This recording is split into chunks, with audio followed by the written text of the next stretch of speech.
It was January 31st, 1968. The firecrackers, the music, and the cheers of the crowds gathered in Saigon to celebrate the Lunar New Year masked the bombardment and small arms fire of the nearby Viet Cong and NVA troops that infiltrated the city and began attacking. Chaos quickly overwhelmed the area, and as the Americans tried to strategically distribute their forces, they received an alarming call. The embassy at Saigon was under attack, and enemy forces were already inside the compound. Soldiers from the 101st Airborne Division were immediately dispatched to save the U.S. citizens inside, but as the men approached the objective aboard their helicopters to land on the roof, intense Viet Cong fire forced them to abort. Time was running out for the overwhelmed Marines and military police fighting the intruders inside the compound. It was imperative that the soldiers make another pass before it was too late.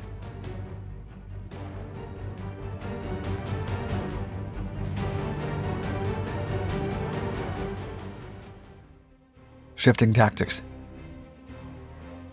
Direct American military intervention in Vietnam began in 1965, after the Gulf of Tonkin incident.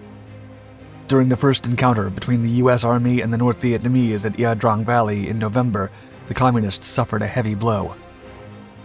From then on, General Win Chi Tan, his army, and the Viet Cong struggled to achieve a victory against the American military. Setback after setback, the North Vietnamese military, and especially Defense Minister Vo Nguyen Giap, were eager to test new tactics. While General Tan, a seasoned veteran of the war against the French, preferred to fight the U.S. forces employing guerrilla tactics, Giap thought differently, and his time finally came when Tan passed away in July of 1967. Giap and North Vietnam's Politburo decided it was time to face the American military head-on. Giap, who had defeated the French at Dien Bien Phu in 1954, convinced the rest of the military sphere that the Americans could be defeated with one decisive blow, and envisioned his grand operation following the Chinese Communist doctrine of a general offensive. It would begin with a devastating attack and lead to a general uprising in which the South's population would join the Communists and dismantle the American-supported government. To succeed, the general's ambitious plan required a surprise element. Only that way would the Americans be so overwhelmed that they would be left with no choice but to leave their allies alone. Tet celebrations. The general offensive was set for January 31st, 1968, during the Tet celebrations. The holiday was incredibly important to the Vietnamese, as it marked the beginning of the Lunar New Year and the Year of the Monkey. It was so significant that in previous years, there'd been an informal truce between both sides during the period. General Giap had already begun amassing thousands of men and supplies near the DMZ, or Demilitarized Zone, while also launching a series of scattered attacks on American fire bases to conceal North Vietnam's imminent offensive. The sporadic attacks forced the U.S. Army, Marines, and ARVN troops to send soldiers to the DMZ and leave several cities with small garrisons, precisely what General Giap wanted. Before the offensive, several NVA officers slipped into Saigon and other cities using falsified papers to study the fortifications and distribution of American and South Vietnamese troops. Also, several NVA divisions began to converge around the remote Marine base at Ca San to isolate it. The North Vietnamese targeted 6 objectives inside Saigon to be captured by a combined force of over 35 battalions. They were the American Embassy, the South Vietnamese Joint General Staff Compound, the Independence Palace, the Long Binh Naval Headquarters, the Tan Son Nhat International Airport, and the Tan Son Nhut Air Base. At the time, U.S. intelligence estimated there were around 40,000 NVA troops around the Ca San base, and became convinced that the enemy would not respect the Tet ceasefire celebrations and sent forces to the north. Finally, on January 21st, the NVA attacked the Marines at the remote outpost with overwhelming manpower and a massive artillery bombardment that turned all the attention towards Ca San. General Giap's plan was working. Storming the embassy.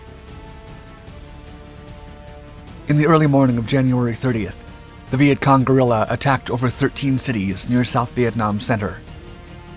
The attack was premature and infuriated Giap because the element of surprise was partially gone. The Americans and ARVN were on high alert, and the protective circle around Saigon tightened. However, hundreds of men were already on leave to celebrate the New Year with their families. Then, in the early hours of January 31st, over 70,000 communist troops poured into South Vietnam while the locals were celebrating. The music and firecrackers were so loud that they concealed the thundering roars of artillery pieces and the fire of automatic rifles.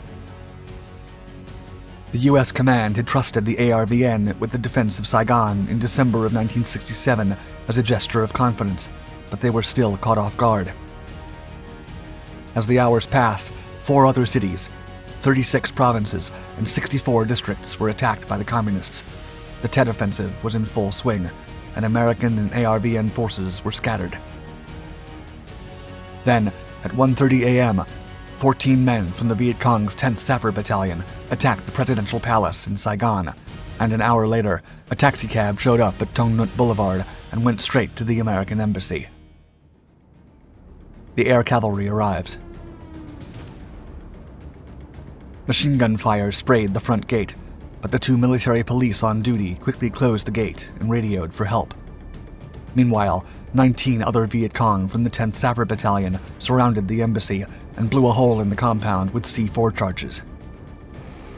The enemy quickly poured into the building and terminated the 2 MPs during a brief firefight in which their platoon leader also lost his life.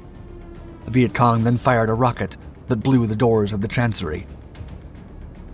The 3 Marines inside prepared to fight, while other MPs came to their help and pinned down the Viet Cong inside the compound.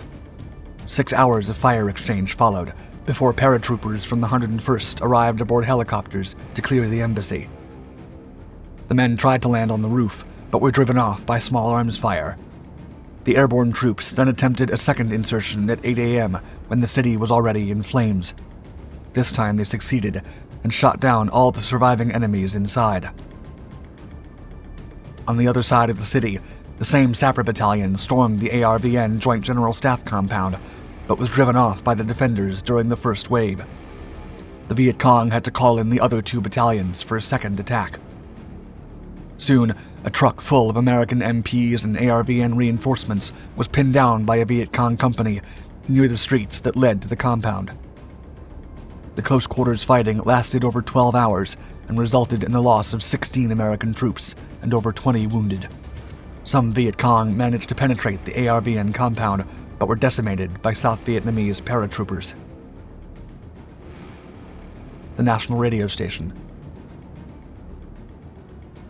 While the embassy and the Joint General Staff compound were being attacked, other Viet Congs made their way to the national radio station and finished off a platoon of ARVN paratroopers guarding it. The Viet Cong then attempted to transmit a recording that announced the fall of Saigon and called for the general uprising. Unfortunately for them, the link was shot down by the crew at the transmission site, located 14 miles away. The Americans and ARVN forces turned the table on February 1st, when the 1st Infantry Division, the Big Red One, stopped the NVA from sending more reinforcements into the city and destroyed the communist troops with accurate artillery fire.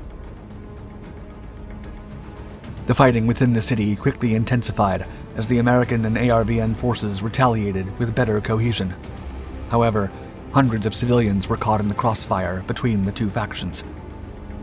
Entire house blocks turned into an active combat zone and were razed to the ground with machine gun fire, grenades, mortars, and RPGs. A photo. During the close-quarters combat skirmishes, Viet Cong Captain Nguyen Van Lem was captured by ARVN forces during the early hours of February 1st. Lem and his Viet Cong forces were caught in civilian clothing and immediately taken into custody. Associated Press photographer Eddie Adams and NBC News television cameraman Vo Su were in the vicinity when the prisoners were taken to South Vietnamese Brigadier General Nguyen Ngoc Loan. The prisoners were only interrogated, but the situation escalated quickly when General Loan identified Lem, who was credited as the leader of an assassination and revenge platoon operating within the city. Lem and his men had previously murdered the families of several police officers, including a police major who was General Loan's aide, and 6 of his godchildren. Suddenly, General Lewan pulled out his .38 revolver and shot Lem right there, with the unexpected and visceral moment captured by Adams's camera. Lewan then turned around and said, quote, "If you hesitate, if you do not do your duty, the men will not follow you." Adams's photograph and NBC's footage quickly made strides around the world. Adams was awarded the Pulitzer Prize for Spot News Photography, a World Press Photo Award, and 7 other awards in 1969. The picture also increased the anti-war sentiment in the U.S. and eventually ruined General Lewan's reputation. Adams later wrote, quote, "2 people died in that photograph.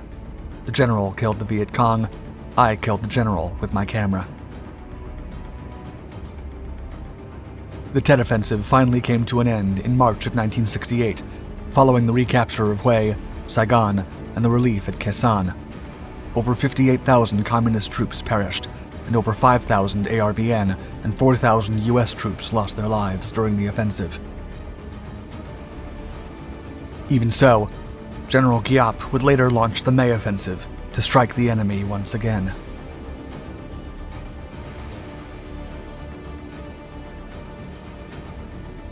Thank you for watching our video.